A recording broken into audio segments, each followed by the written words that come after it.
Every enemy explained in Lethal Company. First, I'm going to talk about the indoor enemies. Let's start off with the Hoarding Bug. Now the Hoarding Bug, in my opinion, is the cutest of all the enemies.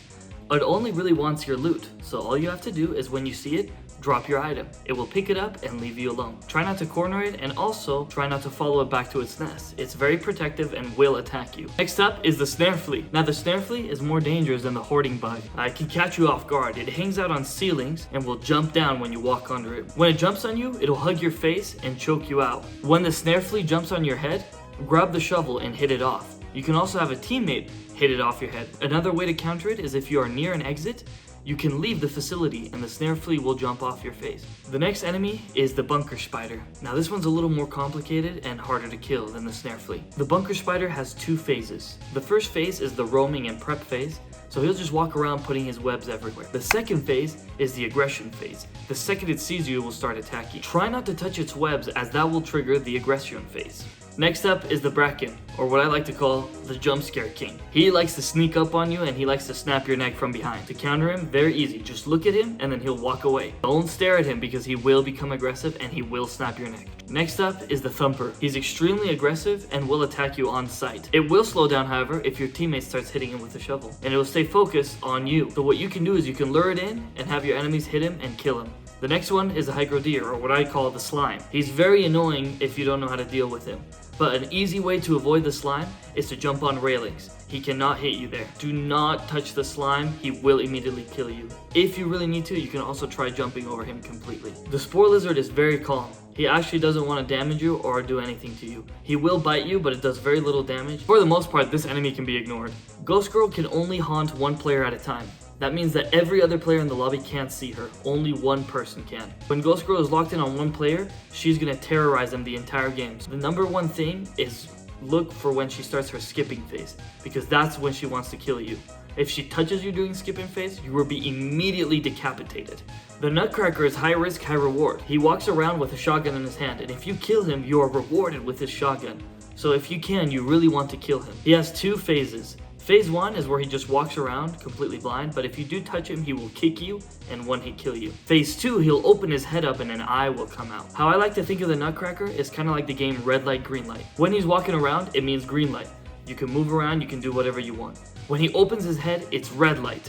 You don't want to move, not even your camera. He will instantly shoot you as soon as he sees you move even an inch. The Coil Head is a difficult enemy. Coil Head only moves when you aren't looking at him. So you need to be always looking at him to make sure he doesn't move. If you see a Coil Head, your run is dead. You need to leave the facility. There's nothing you can do about Coil Heads. You can't really counter them, and you can't kill them. The one thing that I've seen that you can do, if you have a friend on a ship with a walkie-talkie, you can lock a Coil Head in an area. Though this is more difficult than it seems, as it requires a lot of communication. If you don't have that type of team, I recommend just leaving this facility and resetting. It is not worth it. He's way too fast, and he will kill you. Another run-ending entity is the Jester. The Jester is a little box, and he walks around at first very harmless. He'll walk around and follow you around the map. Then after a little bit, he'll start winding the box, and you'll hear the Pop Goes the Weasel song as he winds it. By the end of the winding, his head will pop out. You have about 5 seconds to live, and he will find you and kill the closest teammate. Usually, if you see a Jester, I just recommend you leave the facility.